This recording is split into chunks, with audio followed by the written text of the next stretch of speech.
Bonjour à tous, on se retrouve aujourd'hui pour la mise à jour du X-Display de la version 2.0 à la version 3.1. Donc je suis aujourd'hui avec Jérémy, avec qui on va détailler cette procédure. Donc, bonjour, moi c'est Jérémy. Donc on va vous présenter, comme dit mon collègue, la nouvelle version, donc la version 3.1. Donc pour commencer, on va vous montrer déjà comment récupérer la version du X-Display. Donc cette procédure, elle fonctionne à la fois pour la version 2.0 à la version 3.1, mais aussi pour la version 2.1 à la version 3.1. Vous avez juste des étapes en moins. Donc, pour aller récupérer donc, la version du X-Display, on se rend dans le menu Settings, File Upload. On vient choisir le X-Display. Et là, on voit qu'il est en 2.0. Donc, on peut commencer. Alors ça, par contre, on peut le faire que si on est sur une IPX800V5. Ouais. Oui, du coup, c'est uniquement pour les utilisateurs qui ont une IPX800V5. En effet. Donc, on vous a donné normalement sur le forum une documentation qui résume en fait les étapes à suivre pour passer de la 2.0 à la 3.1. Donc ça va être notre fil conducteur sur cette vidéo. Donc pour retrouver ces consignes, on peut les retrouver sur le GCE Download Center, mais aussi sur le forum suite à un de nos posts très récents. Donc je vais laisser Kevin vous présenter la première étape. Donc dans un premier temps, il va falloir passer du coup le X-Display, il est en 2.0, donc la passer en 2.1. Donc la première chose à faire du coup c'est de télécharger les fichiers. Donc nous on les a déjà téléchargés, ils sont tous sur le PC. C'est juste point de vue pas pratique parce que en fait pour la mise à jour on va être obligé de se déconnecter du réseau pour se connecter au X-Display en Wi-Fi. Donc en faisant ça, on est du coup obligé de les avoir déjà sur le PC. Alors, cette procédure, nous on l'a fait sur un PC portable. On pourrait très bien imaginer le faire sur un téléphone. On a préféré le faire sur le PC, c'est beaucoup plus pratique pour la vidéo. Mais en effet, vous pouvez le faire sur les deux types de plateformes. Donc du coup, ici, on ne vous a pas montré comment on ouvre la documentation. C'est très simple. Vous allez télécharger donc, le dossier qui s'appelle X-Display V2 V3.1 documentation. C'est un fichier zip. Donc vous pouvez le dézipper. Vous vous rendez dans le dossier documentation, passage en version 3.1. Et le index.html, il faut l'ouvrir avec un navigateur. Donc ouvrir avec Google Chrome. Et du coup, vous allez avoir accès justement aux consignes. Donc nous, on a utilisé Google Chrome. Vous pouvez utiliser Firefox, Safari, etc. Ça fonctionne, il n'y a pas de souci. Donc je vais relaisser la main à Kevin pour la suite de la mise à jour. Ok, donc du coup, une fois qu'on a téléchargé tous les fichiers pour la mise à jour, il va falloir se connecter du coup au X-Display. Donc hop, je prends la souris. Vas-y. On va se connecter au X-Display, donc on va regarder dans les paramètres Wi-Fi. Donc là on est connecté à un Wi-Fi, donc c'est GCE Réunion, et on va aller chercher du coup le X-Display qui est ici, c'est le X-Display 0006. Donc on se connecte dessus. La clé de sécurité c'est 1, 2, 3, 4, 5, 6, 7, 8, 9. Donc ça c'est la clé, c'est le mot de passe pour accéder à l'interface, c'est surtout l'X-Display c'est la même chose. Et il n'est pas modifié. Donc là en fait on a une reconnexion automatique donc qui va apparaître. Du coup ça dépend des PC mais du coup ça ouvre en fait un portail captif tout seul. Sur votre téléphone c'est exactement la même chose et vous allez avoir une redirection directement sur cette page. Voilà, donc là on atterrit sur l'interface du X-Display sur lequel du coup on a la possibilité de paramétrer le réseau. Mais pour l'instant, on ne va pas s'en servir. On le fera plus tard pour la dernière mise à jour. Donc là, on va sur Update. Et on va aller dans la partie Firmware, choisir du coup le fichier qu'on vient de télécharger. Donc on est en version 2.0, on va aller vers la 2.1. On va dans Firmware et on prend le premier EBX, c'est celui-ci. Donc le V2 underscore V2.1.vx. C'est ça. Et on fait un update. Donc, pour les utilisateurs qui sont déjà en 2.1, du coup, cette étape n'est pas obligatoire. Donc voilà, cette étape, on le redit, il peut être fait à la fois sur la V5, mais aussi sur le portail captif. On a choisi de tout faire depuis le portail captif pour suivre vraiment à la lettre la documentation. Et aussi parce qu'il y a certains fichiers qui ne peuvent pas passer via le portail captif. Donc il est fortement conseillé d'utiliser uniquement le portail captif, c'est beaucoup plus facile. Donc là, du coup, on doit attendre. Cette mise à jour, elle dure entre 2 minutes 30 et 3 minutes 30 à peu près. Quand savoir quand elle est terminée, donc le X-Display va redémarrer. Et donc du coup, si vous avez une IPX 800 V5, toujours pareil, vous pouvez aller vous vérifier, donc on va le faire ensemble après, que du coup le X-Display s'est bien mis à jour en version 2.1. Donc voilà, la mise à jour de la version 2.1 est terminée. Donc le X-Display a redémarré. On a fait un cut, mais il a bien redémarré. Donc là, on va juste vérifier sur les PX. Alors pour ceux qui le veulent, après, c'est pas obligatoire, mais on peut aller vérifier la version actuelle du X-Display. Et donc là, on est bien en version 2.1. Donc on va passer à l'étape suivante, du coup, qui va être la mise à jour du boot. Donc après, ça, c'est un petit fichier qui ne demande pas longtemps à se mettre à jour, c'est une dizaine de secondes. Attention cependant, c'est un fichier qui est très important. C'est ici en fait le point noir de la mise à jour, si jamais ça plante ici. C'est un retour chez GSE Electronics du XDisplay. Voilà, donc ça dure que 30 secondes, ouais, on peut dire ouais, 10-20 secondes même. Ouais. C'est vraiment, il faut absolument pas débrancher le X-Display. Et en fait, ce fichier-là va permettre de mettre à jour en fait, les futures évolutions. Donc en effet, comme le dit Kevin, s'il y a un souci à partir de là, vous pouvez du coup engendrer un problème dans le firmware et même jusqu'au blocage du X-Display. Donc c'est aussi le but de notre vidéo aujourd'hui. Donc pour cela, rien de plus simple. En fait, on fait exactement le même process que tout à l'heure. Donc on se connecte du coup au X-Display sur le portail captif. Alors il faut se reconnecter, c'est si on a été déconnecté. Là, en fait, Oui. nous, on s'est déconnecté parce qu'on a vérifié la version sur C'est ça. l'IPX. Voilà. Ouais, on s'est reconnecté au même réseau que l'IPX 800 V5 pour aller chercher la version, mais on était bien sûr resté connecté dessus. Donc là, on va dans Update. Ensuite, la partie firmware. Hop. Et là, du coup, on prend le boot.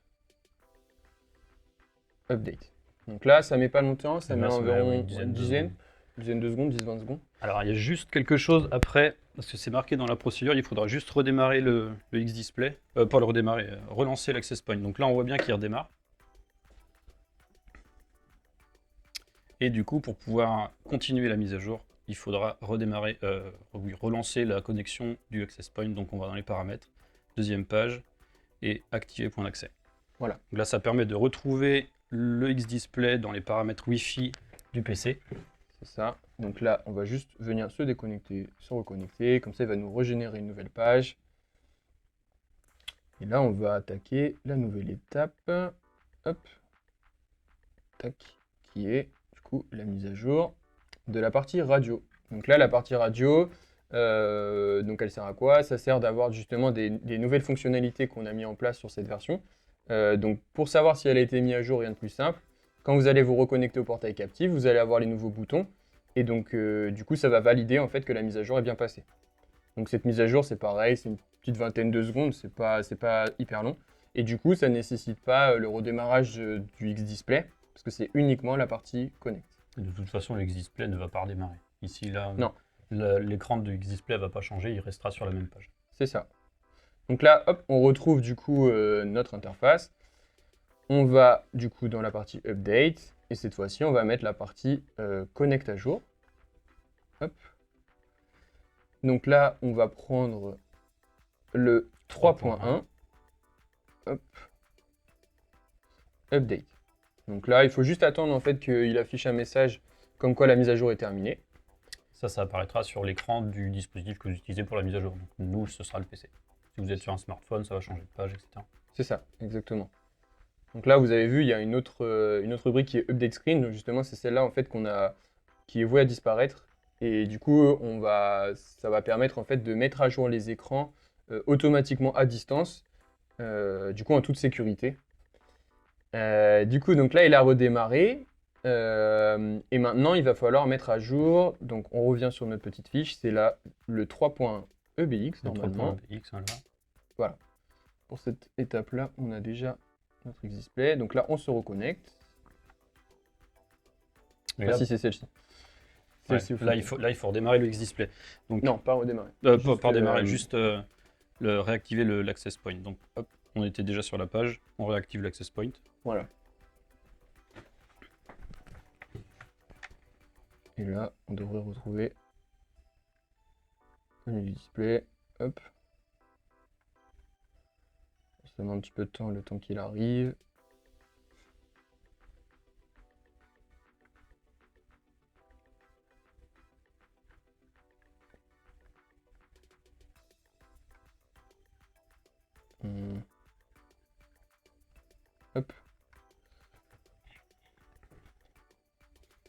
Et donc là, on va passer à l'avant-dernière étape, du coup la mise à jour en 3.1.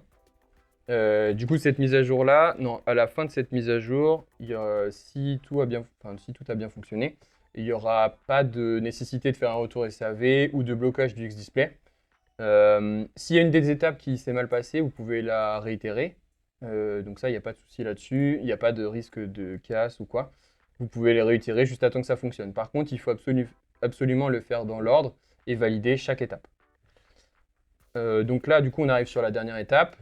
Donc on voit bien que notre interface a changé. À la place du bouton Update, maintenant on a le bouton Configure OBX, Mesh. Donc ça, c'est pareil, c'est un sujet qu'on a abordé sur le forum. Ça permet en fait d'utiliser un X-Display et une X-Reader Connect pour les faire communiquer en sans fil, sans passer par un bus de terrain. Donc là, on revient à la mise à jour. Donc on appuie sur le bouton Next. Donc avant le bouton c'était Update, maintenant c'est le bouton Next. C'est ça, c'est Ouais. le bouton Next parce que du coup on passe sur une autre fonctionnalité en fait.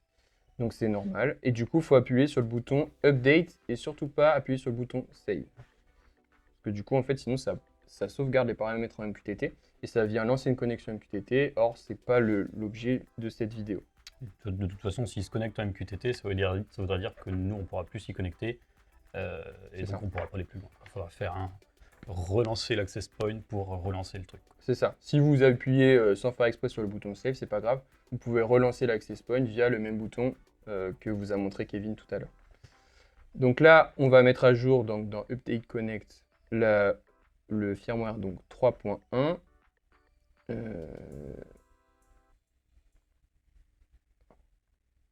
C'est pas dans Connect, c'est dans Ah mince. Ah oui. Update. Ouais, parce que là, c'est pour la C'est radio. dans firmware. C'est dans le firmware. Bien vu.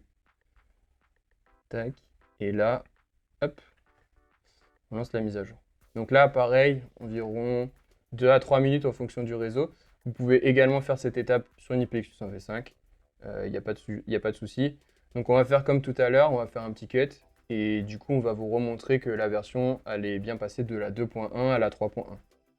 Donc voilà, la mise à jour vient de se terminer. Donc ça a mis à peu près 3 minutes 30. Ouais, Ouais, c'est ça, dans à ces peu eaux-là. près. À l'issue de la mise à jour, du coup, l'écran il est resté noir. Donc ça, c'est normal. C'est parce que du coup, les nouveaux écrans ne sont pas encore dans le X-Display. Donc ça, c'est la dernière étape. Donc là, on va juste vérifier qu'il est bien en version 3.1. Ouais, donc pour ça, Donc toujours sur l'IPX, file upload, voilà. X-Display. Et donc là, on voit qu'il est en 3.1. Donc, là, du coup, on va aller le on redémarrer. va passer à l'étape suivante. Donc il faut d'abord le redémarrer. Donc pour le redémarrer, soit vous coupez le disjoncteur, soit là on va aller plus vite, on va débrancher, rebrancher. Ouais. Donc là il redémarre. Une fois qu'il a redémarré, il faudra faire un reset usine. Voilà. Donc ce qui veut dire que tout ce que vous aviez à la base dedans, donc là on avait un thermostat, ça va être effacé. Donc il faudra le reprogrammer. Et c'est pareil, tout ce qui était d'abord enregistré dans la V5, il faudra supprimer et recommencer. C'est ça. Et de la même manière sur le X-Display, enfin sur la V4, pardon, ou sur MQTT. C'est exactement pareil. En fait, vous allez perdre la config. Donc il ne suffira pas d'exporter la config et la remettre dedans. Ça ne fonctionnera pas parce que la V5 va voir en fait que c'est exactement la même configuration. Du coup, elle ne va pas renvoyer les trames pour recréer les écrans. Il faudra vraiment refaire le processus du début. Mais on n'a pas eu le choix en fait pour cette nouvelle mise à jour. Elle permet à la fois d'avoir des nouveaux écrans, mais aussi de gagner beaucoup de place sur le firmware. On a adopté une nouvelle stratégie de mise à jour.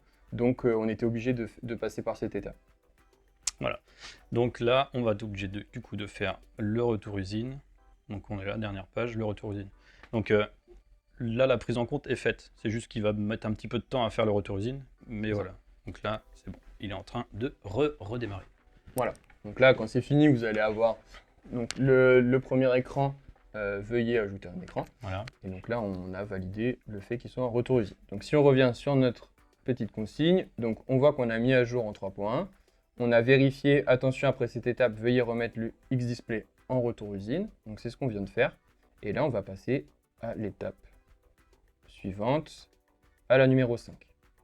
Donc là, c'est la dernière étape. Du coup, c'est mettre à jour les écrans, du coup, avec cette nouvelle mise à jour automatique. Donc là, c'est assez simple. Il faut juste appuyer sur le bouton Update Screen. Et du coup, normalement, le X-Display va venir se connecter à votre Wi-Fi, va venir récupérer les fichiers un par un sur nos serveurs. et venir mettre à jour justement le X-Display. Donc il faut du coup, pour cette procédure-là, c'est le seul point dans la mise à jour pour lequel il faut obligatoirement configurer le Wi-Fi sur les paramètres du X-Display. C'est ça. Alors là, il faut vraiment faire attention. L'idéal, c'est d'avoir une Wi-Fi qui soit assez proche du X-Display pour avoir vraiment un flux, on va dire, constant, pas perturbé si possible. Et plus votre débit sera élevé, plus la mise à jour sera rapide. Ça paraît logique. Donc nous, on a mis un routeur Wi-Fi ici pour avoir une connexion optimale.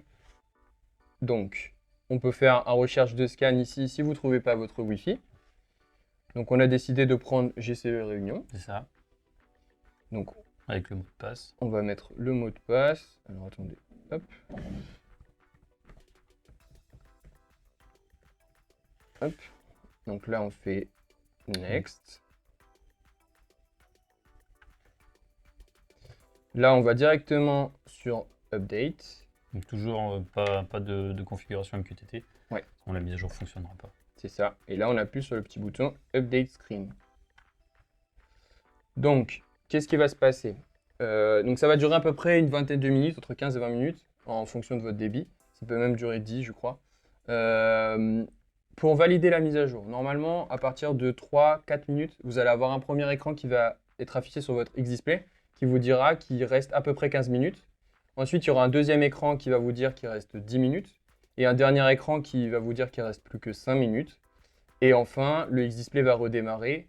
Et donc là, vous allez pouvoir accéder aux nouveaux écrans du X-Display avec la nouvelle banque d'icônes.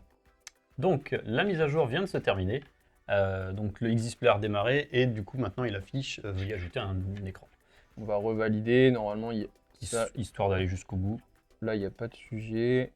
Hop, on est bien en 3 points. Alors, petite aparté, si vous avez un doute sur la mise à jour, admettons que le premier écran il vous prenne plus que 4 ou 5 minutes avant d'afficher mise à jour en cours restant 15 minutes. Il y a une petite solution, si vous avez ni PX 800v5 par contre, vous pouvez essayer de faire un get version. Et en fait, si la mise à jour est bien lancée et en cours, justement, vous n'allez pas retrouver votre version. C'est-à-dire qu'elle va tourner en boucle. Et donc là, ça veut dire que le firmware, il est bloqué sur la mise à jour des écrans. Si par contre, vous avez affiché la mise à jour, par exemple 3.1, ça veut dire que la mise à jour n'est pas passée. Donc il faut juste réitérer du coup l'exercice. Pour ça, qu'est-ce qui peut se passer? Soit une petite coupure de réseau, soit vous pouvez avoir une coupure de votre box internet, ou alors pas assez de Wi-Fi. Voilà, c'est souvent les 3 points qu'on retrouve chez nos clients. Donc voilà, si vous avez un petit doute, vous pouvez juste faire un get version. Si ça tourne à l'infini, c'est que c'est bon. Si vous avez une version d'affiché, c'est que c'est pas bon. Voilà, petit tip. Ouais, on insiste vraiment sur le fait qu'il faut que la connexion soit vraiment optimale. Donc une bonne connexion Wi-Fi, pas trop loin du routeur. Si jamais vous avez un doute, 2 briques, même une brique, rapprochez le X-Display du routeur. C'est ça. Donc maintenant, donc on a fini. Donc là, c'est super. Hop, on peut aller regarder. Donc, quand on en est ici, c'est que c'est terminé. Si votre X-Display a eu un petit souci, donc c'est-à-dire qu'il ne redémarre plus, si vous le redémarrez, il affiche plus les écrans, ça peut arriver. Donc bon, c'est qu'il s'est mal passé, c'est que la mise à jour s'est mal passée. Vous pouvez contacter notre hotline ou bien directement via le helpdesk pour faire un retour atelier. Ou alors vous aider, ça peut être uniquement un petit souci firmware. On peut être capable aussi de dépanner à distance. Mais du coup, on va vous laisser vous rapprocher vers la helpdesk. Du service après. Voilà, du service après-vente. Donc, bon, normalement, il n'y a pas de souci. Donc, quand on en arrive ici. Donc là, on va vous présenter maintenant les petites évolutions. Donc, on va aller sur le X-Display. Hop. Et là, on voit ici qu'on avait du coup l'ancien thermostat.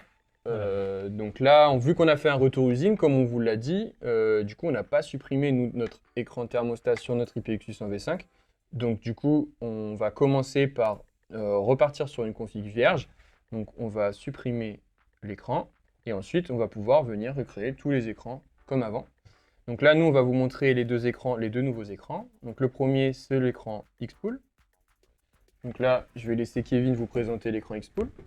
Donc du coup sur l'X-Display, une fois que l'écran Xpool est créé, on retrouve toutes les données du Xpool. Donc il y a l'eau, la température de l'air, le pH, le redox, et vous avez la possibilité de piloter, donc là ça ne va pas fonctionner forcément, mais de piloter les différents relais du Xpool. Il y a également la possibilité de changer de page. page, voilà, merci. Ouais, voilà, c'est juste que j'ai pas créé une nouvelle Et il y page. a, Et voilà. oui, voilà, merci. Donc ensuite, on va vous présenter donc l'autre nouvel écran qui est l'Access Control. Donc bon, c'est relativement simple, hein. Il y a le pavé numérique qui va de 1 à 9, 0 à 9, avec supprime entrée pour supprimer les numéros si on veut recommencer, et puis valider, voilà. Donc là, ce qu'on va faire, c'est qu'on va faire un petit cas d'usage. Donc la version XDisplay 3.1 a été livrée avec la version 5.5.8 de l'IPX800V5. Donc elles sont complètement compatibles. Pourquoi? Parce que justement, si vous voulez ajouter ces nouveaux écrans, il va falloir utiliser soit une IPX800V5, soit MQTT. Et donc du coup, il va falloir que vous mettiez votre IPX800V5 en 5.5.8 pour avoir la même interface que moi, donc avec les nouveaux écrans. Donc on a aussi du coup ajouté l'objet Access Control, donc qui vient en relation justement avec l'écran clavier. Qui va apparaître que s'il y a un Access Control qui est paramétré sur le XDisplay. C'est ça. Donc là, du coup, on va essayer de faire un petit cas d'usage classique. On va créer donc un objet Access Control. On va rentrer comme code 1, 2, 3, 4. Valider. Alors, maintenant qu'on a créé notre objet Access Control et qu'on a mis comme code 1, 2, 3, 4, ensuite on a bindé donc le VIG en numéro 0. Et pour finir, donc pour le petit cas d'usage, on va venir lier la sortie relais 1 et la sortie relais 2 aux deux IO du Access Control. Donc on va prendre la première sur l'IO out, donc c'est celle qui dit que le code est valide, et la deuxième sur l'IO false, si le code n'est pas valide. Dernière étape, il faut binder donc, le Access Control sur le XDisplay. Et là, Kevin va nous faire les deux tests avec un code valide et un code non valide. Je fais le valide en premier, donc 1, 2, 3 et 4. Ça allume le relais numéro 1, qui est aussi sur la lumière. Et si je fais 4 fois 0, par exemple, on a entendu le relais. Donc voilà pour ce tutoriel pour la mise à jour du XDisplay de la version 2.0 à la 3.1. Si vous avez des questions, vous pouvez vous rendre sur le forum ou ouvrir un ticket sur Helpdesk ou même nous joindre par téléphone. Vous avez toutes ces informations qui sont dans la documentation à la fin en dernière page. Veuillez retrouver donc tous les liens dans la description de la vidéo. Et donc vous allez retrouver les liens justement des mises à jour, etc. pour effectuer cette mise à jour de la 2.0 à la 3.1 avec les liens vers le forum et le site internet.